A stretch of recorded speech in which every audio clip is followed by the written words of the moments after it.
পরপর ২ ম্যাচ হেরে ব্যাট হাতে দাঁড়িয়ে রাগে ফুঁসছেন বাংলাদেশ অধিনায়ক মেহেদী হাসান মিরাজ। একটি ওয়াইড বলের সিদ্ধান্ত দিতে এম্পায়ারের কয়েক সেকেন্ডের দেরি, আর তাতেই যেন ধৈর্যের বাঁধ ভাঙল অধিনায়কের। রীতিমতো এম্পায়ারের দিকে তেড়ে যাওয়ার ওই একটি দৃশ্যই বলে দিচ্ছিল খাদের কতটা গভীরে তলিয়ে গেছে সফরকারী দল। টানা ২ ম্যাচ হেরে হোয়াইট ওয়াশের লজ্জার মুখে থাকা দলটির সামনে তখন জিম্বাবুয়ে অধিনায়ক সিকান্দার রাজার হুঙ্কার, লক্ষ্য এখন শুধুই হোয়াইট ওয়াশ।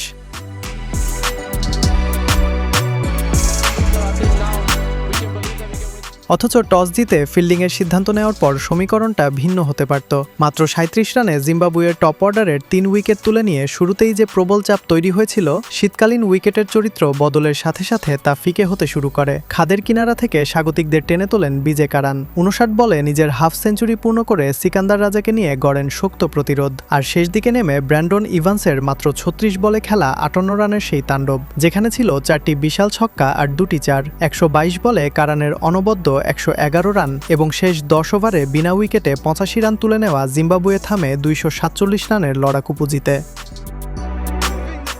২৪৮ রানের জবাবে বাংলাদেশের ব্যাটিং লাইন আপ যেন শুরুতেই পথ হারিয়ে ফেলল। পাওয়ার প্লেতে মাত্র ৩৮ রানে ২ উইকেট হাওয়া। তানজিদ হাসানের ৫৯ বলে ৫০ এবং তাওহিদ হৃদয়ের ৮৩ বলে খেলা ধীরগতির ৫০ রানের ইনিংস দুটি স্কোরবোর্ড সচল রাখার চেয়ে স্নায়ুর চাপই বেশি বাড়িয়েছে। ২৫০ বল খেলে দলীয় স্কোর ২০০ ছোঁয়ার দৃশ্যই বলে দেয় ড্রেসিং রুমে জয়ের তাড়না কতটা অনুপস্থিত ছিল। ম্যাচের নিয়ন্ত্রণ যখন পুরোপুরি হাতছাড়া, ডেথ ওভারে জিম্বাবুয়ের বোলারদের উপর ছড়ি ঘোরানো তো দূরের কথা, উল্টো মেজাজ হারিয়ে বসেন খোদ অধিনায়ক। ব্যাট করার সময় এম্পায়ারের সামান্য দেরিতে ওয়াইড ডাকার সিদ্ধান্তে মিরাজের ক্ষুব্ধ হয়ে তেড়ে যাওয়া সেই দৃশ্যটি ছিল চরম হতাশার এক নগ্ন বহিঃপ্রকাশ।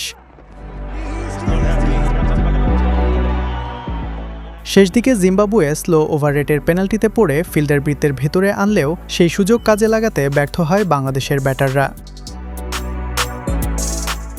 ফ্লাডলাইটের আলোয় হারারের গ্যালারিতে দর্শকরা যখন উল্লাসে ফেটে পড়ছে, তখন ড্রেসিং রুমে শুধুই পরাজয়ের গ্লানি। ম্যাচ যখন হাত থেকে ফসকে যাচ্ছিল, জিম্বাবুয়ে তখনও বিশ্বাস হারায়নি। সিকান্দার রাজার স্পষ্ট কথা, যে কোনো পরিস্থিতি থেকে ম্যাচ জেতার বিশ্বাস তাদের আছে, আর সেই আত্মবিশ্বাস থেকেই বাংলাদেশকে পুরোপুরি গুড়িয়ে দেওয়ার ছক করছেন তিনি। অন্যদিকে মাঠে লড়াইয়ের মানসিকতার বদলে এম্পায়ারের ওপর মেজাজ হারিয়ে নিজেদের ব্যর্থতা ঢাকতে চাওয়ার এক করুণ দৃশ্য দেখল গোটা ক্রিকেট বিশ্ব। যে জিম্বাবুয়েকে একসময় পাত্তাই দিত না বাংলাদেশ, সেই তাদের মাটিতেই এখন টানা হেরে হোয়াইট ওয়াশের লজ্জার মুখে। স্লো ওভার রেটের সুবিধা পেয়েও কাজে লাগাতে না পারা, আর মাঠে অধিনায়কের মেজাজ হারানো। আসলে বাংলাদেশের এই চরম ভরাডুবির পেছনে মূল দায়টা কার?